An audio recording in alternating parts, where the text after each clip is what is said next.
Björgvin Þ. Valdimarsson fjölhæfur tónlistarmaður. Hann tónskáld, kórstjórnandi og höfundur alls konar kennsluefnis í tónlist. Sumina barna hafa verið með hefti eftir hann. Og hann hér kominn að rauðaborðinu. Vertu velkominn. Þakka þér fyrir. Þú ert nýbúin að fagna miklum áfanga. 70 fyrir nokkrum dögum. Jú, það passar. 15. apríl var því 70. 15. apríl. Já. Þú ert hrútur. Já, ekta hrútur. Og í tilefni af þeim tímamótum þá eru afmælis tónleikar. Jú, það passar. Ég ætla að slá til stór tónleika á Selfossi. Já. Það laugardaginn 9. maí, klukkan 16. Já. Og ég náttúrulega hef starfað svo mikið í kórageiranum gegnum árin. Einmitt. Og byrjaði náttúrulega heima, ég spilaði undir á karlakórnum og svo fór ég að stjórna samkórnum og hef góð tengsl að austur. Já. Og þarna koma 3 blandaði kórar sem að saminist eitt stóran kór. Já. Og 3 karlakórar líka sem saminist í eitt stóran kór. Já. Og svo verður Sinfóníuhljómsveit Suðurlands í stóra hlutverki þarna undir stjórn Guðmundar Óla Gunnarssonar. Og svo fáum við 2 einsöngara til okkar líka. 3 einsöngara fyrir ég. Nú það ekkert annað. Hver eru það?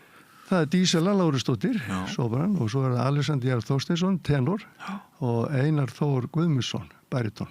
Já. Þetta glæsilegt lið. Já.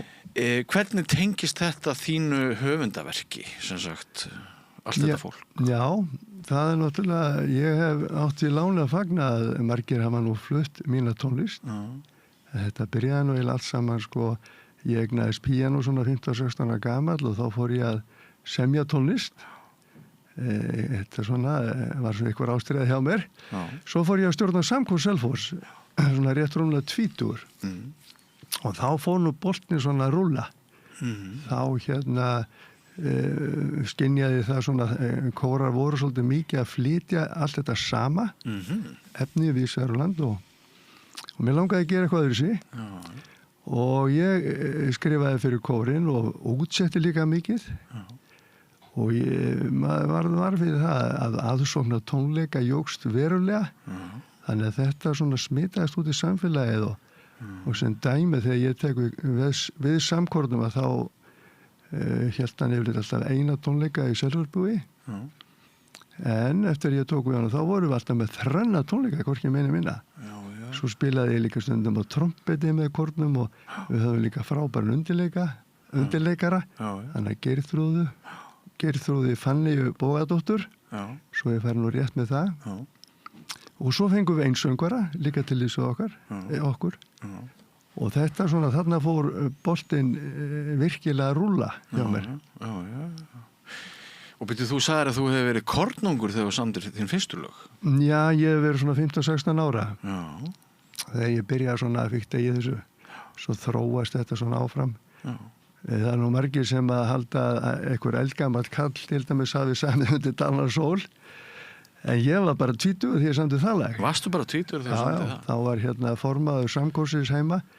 Erla Kristinsdóttir, hún dalamanneska. Hún rétti með þetta ljóð og ég lét snu ljóðin í brjóstvasa hjá mér og eitt kvöldi bara spilaði ég þetta lag við ljóðið, bara beint. Já, þetta er fallegt lag. Hvort heldurðu að sunnlendingar eða skagfirðingar hafi sungið það oftar? Já, Skagfirðingar hafa það ekki. Ég náttúrulega setna með fer ég að stjórna Skagfirðsku söngsveitinni þegar kynnt til Reykjavíkur og kynnist Álftagerðisbræðrum og Karlakótum Heimi og öllu þessu frábæra fólki hann að vera norðan. Gríðarlegt sönglíf. Og það var upplifun manni þegar ég fór fyrst á Sæluvíku að sjá allt þetta unga fólk syngja bara í röddum. Þetta var alveg bara upplifun, Já. Og þeir hafa flutt mikið að minni tónlist gennum tíðina, Já. Í hvaða tóntegundir undir Dalarna sól? Ég samdi það í B-dúr. Í B-dúr? Já. Hvers vegna? Ég bara veit það ekki. Ég bara kom þannig til þig? Já, bara settist í hljóðfæri og spilaði B-dúr og gáði þannig út sem duett. Já. Kannski það því fyrsti stafurinn í mínu nafn B, ég veit það ekki. Kannski. Þetta óskrítið, Hvenær sólarhringsins kom það til þín? Það var kvöldi til, ég maður þetta nokkuð vel. Ég var nýbúin að hlusta á kvöldfréttirnar Já. og fann þörf fyrir að setjast til hljóðfæri, fer inn í herbyggið sem píanóið var og spilaði bara lagið. Það kom bara allt í. Já, kom bara allt í. Magnað maður. Svona getur þetta verið. En ekki önnur lög sem að þú kannski nærð einu stefi og svo líða ár þangað til? Jú, það allur gangur á þessu. Og það oft gaman að glíma við ef maður fær einhver hugmynd. Já. Að glíma svolítið við hana og sjá hvert maður getur farið með hana. Já. Það hefur komið fyrir að ég látið dætu mín að taka ákvörðun sko. Þetta betra eða þetta. Já. En yfirleitt það nú ég sem að heldum stjórnvölinn. En þú getur svo að fengi lána dómgrindin og fjölskyldunum. Já, það er Já. Er það ekki rétt skilið hjá mig, Björgvin, að svona sko tónlistarlega heimspekið þín, hún sé svolítið alþýðan og tónlistin? Jú, ég hef starfað svo mikið með bara alþýðu manna í tónlist. Já. Og auk þess náttúrulega menntaði ég tók 3 lokapróf hérna við tónlistkólinni Reykjavík. 3? Já, byrjaði á því að fara í tónmenntakennaradeildina. Já. Og svo fór ég í blásaradeildina. Nú. Og endaði í píanókennaradeildinni. Já. Og sé ekki eftir því, sko. Nei. En ég hef starfað gríðarlega mikið með mörgu góðu fólki og er þakklátur bara fyrir allt þetta samferðafólk. Það skiptir svo miklu máli. Já. Hverju maður er samferðað í gegnum lífið. Já. Þú sagði mér áður en við settust hér við rauðaborðið að það væri minning þegar þú kemur inn í aðstæður og þú sérð hvort það var blikksmiður eða bifvélavirki eða eitthvað. Já. Við einhverja, segðu mér aðeins. Já, það var þannig að foreldrar mínir þeir sóttu menningar viðburði á Selfossi. Það hefur verið mjög mikið kóra menning á Selfossi og lúðrasveita menning líka. Ásgeir Sigurðsson stjórnaði lúðrasveit Selfossi hvorki meira en minni 50 ár. Já. Og ég fór eins og með pappa á tónleika, bara smágutti hjá lúðrasveitinni. Þá sá maður allt í einu bifvélavirkjan og rafvirkjan og læknirinn og bara alla flóruna upp á sviði í Selfossbíói. Spila bara flotta músík. Já. Þetta bara, maður leit þvílít upp til þessa fólks. Er það ekki? Jú, tónlistin hún lyftur öllum upp. Það er bara þannig, sko. Og allt í hennu sástu líf þeirra í svona öðru veldi og þú áttarði á því að það var eitthvað miklu meira þarna í gangi. Kom þér út úr þessu daglega streði og þannig er að gefa frá sér til samfélagsins. Mér finnst þetta svo skemmtileg saga og hún minnir mig á eina af mínu fyrstu minningum. Já. Ég er svona 4 ára í fermingaveislu. Já.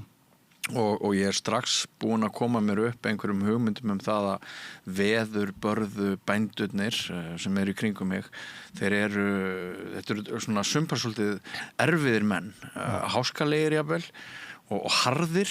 Já. Og svo allt í einu þá kemur þessi minning til mín að í fermingaveislunni eru þessi veðurbörðu andliti eins og ég segi og svona þetta hrjúfa fólk. Allt í einu er bara andlitið ummyndað, það er brostið í söng, það er jafnvel blikar tár á hvarmi, maður sér að það eru tilfinningar þarna undir sem maður hélt að væru ekki og ég mun aldrei gleyma þessu. Já, ákvörðan. Gaman að upplifa svona. Það er það. Virkilega. Og sko þarna áttar maður sig á galdri tónlistarinnar. Já, það er nefnilega máli, sko. Já. Og hefur þú þá sko svona lagt þig í líma við að fólk hver sem hefur áhuga hann fái að stunda tónlist og njóta og skapa tónlist og vera með öðrum Já, heldur betur. Já. Og ég er náttúrulega búin að kenna gríðarlega mörgum í tíðina. Já. Og ég man bara þegar ég byrjaði að kenna fyrir alveg á píanó. Já. Að þá fannst mér það ekkert rosalega spennandi og þá áttaði mig á því að við vorum mikið að nota við á Íslandi píanóskóla sem heitir Víspelar píanó, sænsku skóli. Okay. Og þetta höfðaði bara ekki til krakkana fannst mér. Á hvaða árum er þetta cirka? Þetta var svona 1979. 79? Byrjaði fyrir alvöru, sko. Já. Og það verður til þess að ég fer svolítið að prófa mig áfram. Bæði að semja lítið lög og útsetja lög. fyrir krakkan og ég sé bara árangur verður mikið meiri að því námsefni skiptir gríðarlega miklu máli. Já. Gríðarlega miklu máli, vekja áhuga og þetta verður til þess að ég, svona eftir ég er búin að þróa ákveðin kjarna, ég leggi í það að gefa út mína fyrstu píanókennslubók sem heitir Píanóleikur fyrsta hefti og henni var gríðarlega vel tekið og það er nefnilega ekkert einfalt að gefa út kennslubók. Nei. Sko það er ekki bara nemandi þarf að fíla hann eins og maður segir, heldur þarf hún að vera þægileg kennslu líka, kennarinn þarf að hafa áhuga á henni. Þannig og það þarf að nást ákveðin árangur. Man má ekki vera með of mikla þröskulda, of háa þröskulda. Þetta þarf að líða áfram. Og það sem ég gerði svolítið mikið og hitti vel í mark, það var ég var með mikið á 400 lögum. Já. Og þá sest maður með nemyndunum og það verður til svona samspil strax. Bara strax á fyrsta ári. Já. Ég held að það hafi gert þessi mikið. Og varstu þá bæði að brjóta upp stef, einfalda og koma sjálfur með... Já, bæði sem sagt frumsæmi og gennum tíðina þá á ég mjög mikið frumsöndum litlum píanólögum sem að maður byrjar alltaf á því að prófa það. Sko, mér finnst það kannski eitthvað sniðugt, en kannski nemandan finnst það ekki sniðugt. Þá bara leggum maður því en ég verð að semja bara svona lítið píanólög í alls konar stíltegundum. Þannig að það er svolítið gaman að því. Nokkrum árum fyrr þá, sko, ég man hvernig mér var kennt á píanó. Það var Karl Czerny. Já. Allar fingrahæfingarnar. Það voru skalar. Já. Svo þegar leið á, þá séra Örn Friðriksson, prestur í Mjóasveit, ég veit ekki hvort þú manst eftir honum, hann var nefnilega ágætur píanóleikari. Já. Hann leyfði mér að spila bara það sem ég vildi spila. Já. Þótt að væru bara einhver 7., 7. stigs verk þá einhvern veginn og maður spilaði ekki fullkomlega þá mér langaði að gera það þá leiða mér það og svo leiða mér líka að spila Billy Joel og Elton John og eitthvað þess. Þannig að hann var örugglega svolítið á undan tímanum. Hefur þú leyft þínu nemendum að spila sem sagt popmúsík, samtíma músík? Já, heldur betur og ég er búin að gefa út nokkra popbækur meðal annars sko og þetta skiptir miklu máli og kennslan sem betur hefur breyst mjög mikið. Já. Þannig ég til þess að gefa út bók sem heitir að spila á píanó eftir eyranu. Já. Það var eiginlega bannað þegar ég var að byrja skilu. Já. Þannig að breytingarnar eru geysilega miklar. Já. Sem betur fer. Já. Þannig að þú nálgast músíkin alltaf svona fordómalaust, opið og reynir að finna það sem hæfir hverju. Já, svo bara, svo les maður nemandan sumir bara eru fæddir til þess að takast á í stærri verk og aðrir hafa ekki áhuga á því. Nei. Þannig að þetta það þarf að lesa hvern og einn. Já, Þú ert enn að? Já, ég er enn þá. Erfitt að hætta. Engilega að hætta. En ég held að ég sé nú alveg hættur að gefa út kennsluefni. Sem sagt, ég er búin að gefa út mína síðustu bók. En ég ætla mér svona að kenna kannski, láta þetta feita út eins og ég segi. Ég er hættur að taka nemendur. Það er 1 pláss eftir í skólanum hjá mér og það er barnabarnið mitt sem hún er nú 4 ára núna þegar hún vil byrja. Þegar þú segir í skólanum hjá þér, áttu þá við skóla hér eða á Selfossi? Já, ég er með minn eigin tónskóla. Þú ert með þinn eigin tónskóla? Já, ég er þarna í samstarfi við Hamraskóla. Ég býð í Hamrakverfinu. Já. Og var þegar ég byrjaði nú minn kennslu fyrir á Selfossi, síðan fer ég í bæinn og kendi bæði tónskóla Sigursveins og tónmenntaskólanum. Og var yfirkennari hjá Stefáni nokkur ár og svo hætti ég það 1997 og stofnaði bara minn eigin tónskóla. Það er ekkert annað. Þannig byrjaði bara í skúrnum eins og margir hafa gert. Svo flutti ég upp í Hamrakverfið 2007 og hef verið svona með aðstöðu þar sem var alveg frábært. Og fyrsta árin byrjaði ég þar og var með kór þar líka og söng á sal sem var, og þá tengdi ég þetta allt saman. Það var hann söngstund alltaf í fyrsta tíma á föstudagsmorgnum og frá fyrsta degi þá settist ég alltaf við hljóðfæri áður stundin hófst og þá skapaði svona ákveðin stemning í skólanum. Kennararnir höfðu orðaði hvað þetta væri notalegt að labbin í skólan. Tónlist. Svo fóru mínir nemendur að geta spilað og þokkalega verk og þá komu þau inn í þetta með mér og tóku þetta svo alfærið yfir. Og þarna notaði ég eiginlega tónlistina því að það var hvíslað að mér að þau voru nú eiginlega bara að gefast upp á söng og sal. Það var svona órói og einhvern veginn ekki bara læti þegar fólki, krakkarnir komið niður. En ég notaði tónlistina til þess að fá þau til þess að koma prúðmannlega niður með því að benda þeim á þarna væri nú bara ungi nemendur að spila og það mætti ekki trufla þau þegar það var að spila og líka bara njóta það sem framfer. Og þetta var til þess að það var algjör breyting. Krakkarnir komuð bara hljóðlega niður og báru virðingu fyrir samnemanda sínum og ekki bara það. Þetta nefnilega var líka hvatning fyrir aðra að læra músík.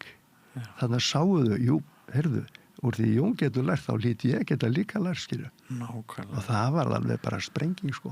Þetta mögnuð saga. Það var svo mikil ásókn, sko. Ég gat ekki eiginlega verið með neitt nefnda í fullu námi, heldur ég var að vera með allir hálfu námi til þess að koma sem flestum að, skilju. Já. En sko, þetta með lagleysið, það mýta að sumir séu lagleysir? Er hægt að kenna öllum að finna lagið? Já, það hafa allir einhver að reyna að tóna. En það má segja það að menn eru mislaguvissir, skilju.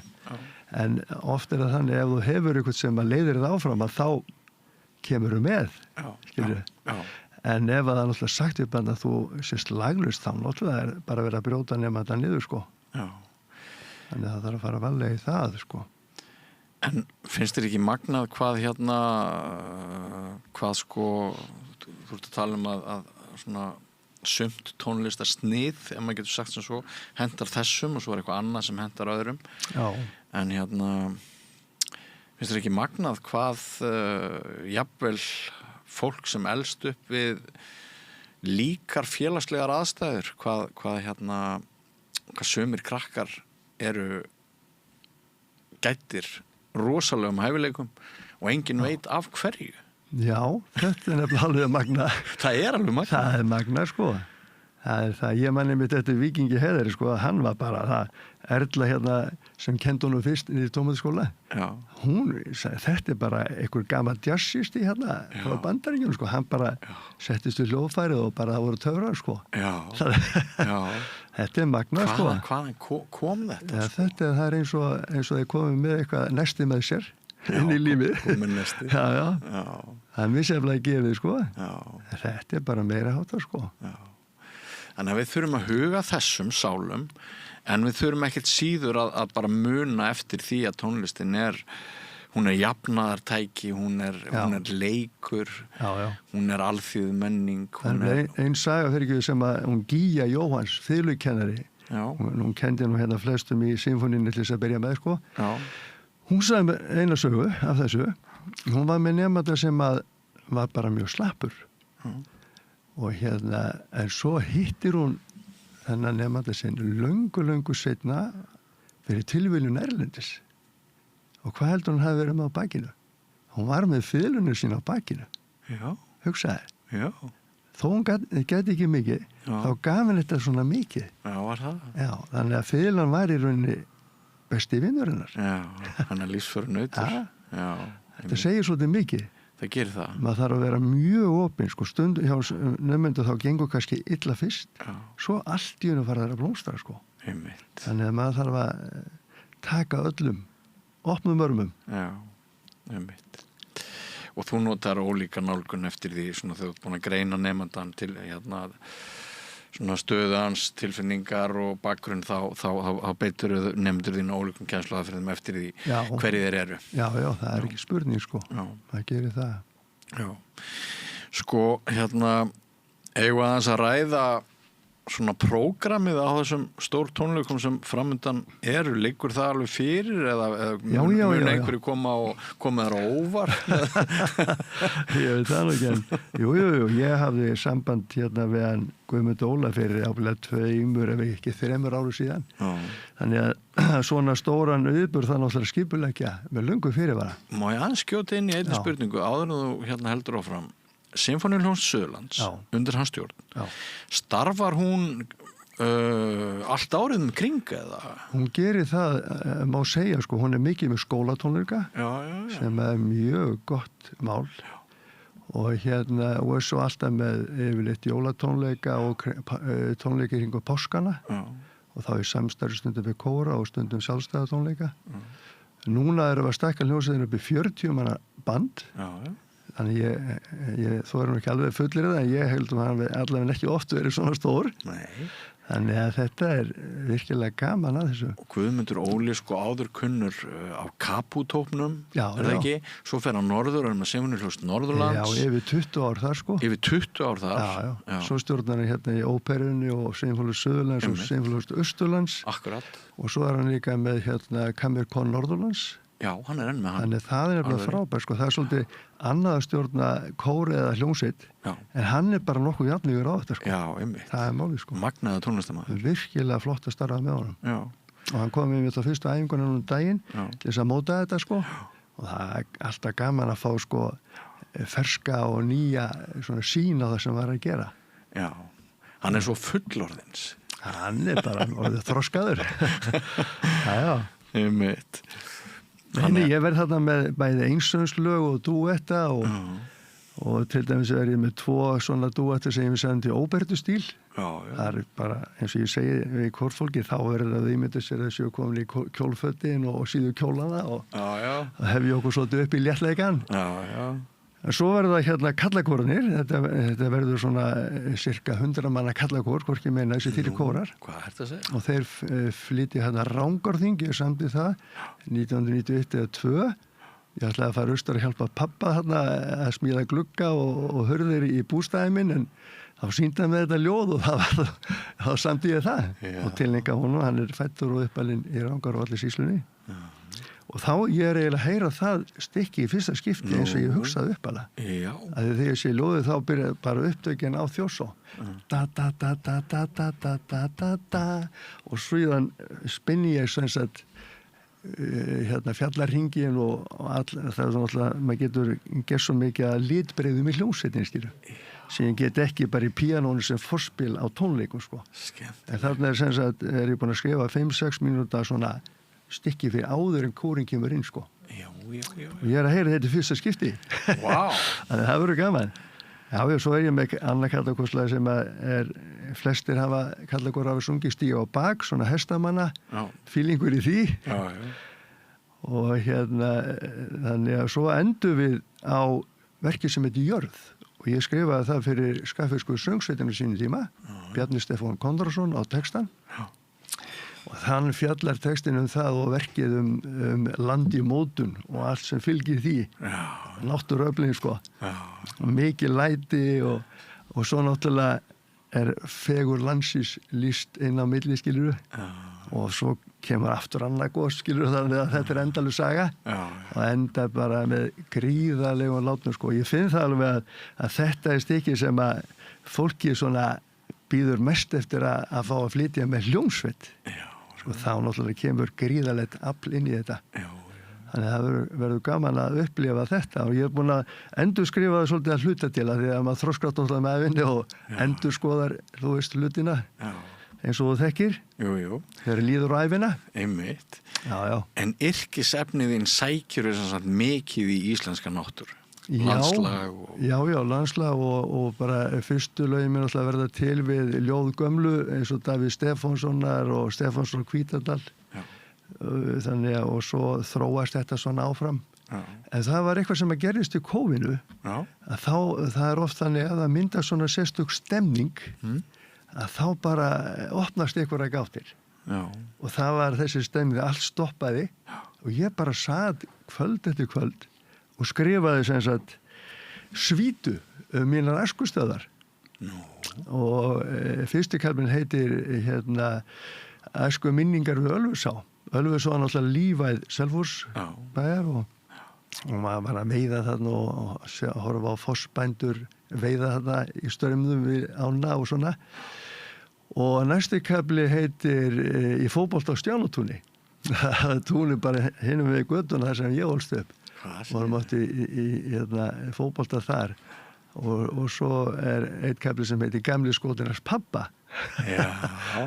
Hann var með svona sveif, sko, þú veist hvernig þetta var, gömlu bílarnir. Hann átti 3, fyrsta kvöldu við blöðruskóta allt enatórun, allt þetta var alltaf að klikka maður og þá bara var hann snúi og þetta kemur allt fram í náttúrulega verkinu, skilur það er rökk í gang og svo alveg að drepa á sér og svo, svo hefur hann þá þannig að þetta og eru það blástursljóðfærin já, þau eru þarna og slagverk líka og slagverkið og það er náttúrulega allt annar hlutur að skrifa fyrir hljómsveit heldur en kór, þannig að þetta var alveg sérstæð. Svo skrifaði ég mitt þarna verk sem heiti bara Breyttur heimur sem ég setti nú á neti bara, ég skrifa mikið í forriti hérna, síbílisarforriti og það er til þar og það var einhvern veginn allt öðru sem músík sem kom fram þarna í gegnum mig þá heldur ég nokkuð tíma að skrifa þannig að það, þegar svona aðstæða myndast það er svo því gaman að upplifa það kemur alltaf eitthvað nýtt þá voru líka þess að hérna, fikta við að gera texta sem ég aldrei gert áður. Nú hafðir ekki gert það? Nei, aldrei, vogaði mér í það Já. Og átt inni kannski þar? Já, ég hef verið að senda, ég var nú að senda eitt lag frá mig núna í tilefni afmælisins og það er svona fullt af þakklæti bara til samferðafólksins. Já. Þó var ljósið sem lýsti upp veginn og frá framvegis. Þannig að það er svona, ég er gaman að því. Já. Að spreyta mig við það. Magnað. En svona svo ég forvitnist aðeins í lokin með sköpunarprósessin hjá þér þegar þú finnur að það er eitthvað að gerast vinnur í tölvu, handskrifarnir nóturnar eða hvernig ertu bara með upptöku og djöflast eitthvað og til þess að muna það daginn eftir eða eftir klukkutíma það er bara allur gangur á þessu ofta er það svona eitthvað stemning ég man eftir einu sinni þá kom ég og svona boðið þar sem var mikið sungið og þá sagði ég fyrir hún, heyrðu, ég verða að koma við í skúrnum. Þá bjóði ég stóra getið og þá opnaði ég bókina Snjósur á Ljárskóðum og samdi 2 lög, Stúlka mín og Hvað er til konuna mínar. Þannig þetta er svona, þá bara settist ég við bókina, skilju. Og það gerist oft á tíðum að ég bara opnaði ljóðabók og sé ljóð, það bara grípum mig, skilju. En stundum fæ ég bara stef og skrifa það niður. Ertu fljótur að skrifa niður nótur? Já. Eldfljótur? Já, ég náttúrulega er búin að vinna gríðarlega mikið í tölvu, síbílisarforritinu. Það er mjög á valdi mínu, Já, einmitt. Já, þannig það er allur gangur á þessu. Já, og má ekki trufla þig þegar þú ert í ham? Nei, stundu þá nú kallaði ég mig nokkur sinnum og þegar frúin er alveg búin að gefa stuð þá kallar hún herra stikkfrí, ertu ekki að koma? Það má ekki trufla maður Nei. Þetta getur nú verið svolítið snúið val að vera fungerandi Íslendingur með allt það sem við þurfum að gera frá móti kvölds Já, svo má ekki gleyma henni bara konunum þær eru skipta miklu máli í lífið maður Kona mín hefur oft verið mjög þolinmóð og þakkinni fyrir það Já, einmitt Jú, það er á bakvið hvert stórmenni á hvoru kyninu sem þá er nú yfirleitt bara hópur af góðu fólki. Já, það er bara þannig. Eða af öllum kynum, en tala mörg kyn. Já. Það held ég nú. Heyrðu, en Björgvin Þ. Valdimarsson, bara það búið að vera mjög skemmtilegt að fá þig hér að rauðaborðinu og ég óska þér og þínum góðs gengis á þessum tónleikum sem eru aftur hvar? Þeir verða í Íþróttahúsinu Iðu á Selfossi og sem sagt 9. laugardaginn 9. maí klukkan 16. Því miður eigum við ekki menningarhús en þá en við ætlum að stóla salinu upp og það verður gert svið þannig að það færi vel fólk. Já, hvað treður mörgum? Ég veit það ekki, það verða allavega 500 miðar eitthvað svoleiðis og mér skilst að það sé búið að selja bara mjög mikið þannig að það er ekki bara ég sem býð spenntur heldur margir aðrir. En hvernig heldur þeir muni líða svona síðustu mínúturnar áður en allt hefst? Heldur þú verðir svo stressaðar og þú veist ekki hvað það heitir eða heldur þú muni bara njóta og slaka? Það er nefnilega ofstóttið erfitt að njóta og slaka þegar maður hlustar á eigin lög. En ég ætla að reyna bara að njóta þess. Reyna það. Kæra þakki fyrir komuna og gangið er vel og til hamingju með 70 árin og takk fyrir allt framlagið. Þakka kærlega fyrir. Og þakka ykkur, kæru hlustendur og áhorfendur fyrir að vera hér með okkur við rauðaborðið í kvöld. Þættinum er þá lokið. Við hefum aftur leik klukkan 8 á morgun. Síðan er 50-dagurinn, sumardagurinn fyrsti, eins og þið áttið ykkur á. Þannig að þá verður ekki bein dagskrárgerð á okkar hálfu, en við munum endurflytja efni. og svo á föstudag hefðbundin bein útsending klukkan 4 þar sem þjóðmál og helstu tíðindi verða krufin í beinni útsendingu. En við segjum þetta gott í kvöld. Ég heiti Björn Þorláksson og vil þakka öllum hlustendum, áhorfendum, tæknifólkinu mínu, viðmælendum og öllum þeim sem leggja okkur lið á hverjum degi og samanlagt búum við til dagskrá sem vonandi höfðar til þín. Ég minni ykkur líka á söfnunarbaukinn að líta við á vefslóðinni samstöðin.is og það hnappur sem ástendur áskrift ef þú vilt að samstöðin haldi áfram að starfa, þá það í þínum höndum. Það ef þú vilt greiða okkur áskriftargjald eða styrktarfé, þá mun það sennilega ráða úrslitum það hvort við höldum áfram að búa til dagskrá fyrir þig. En þetta gott í bíli, verið sæl.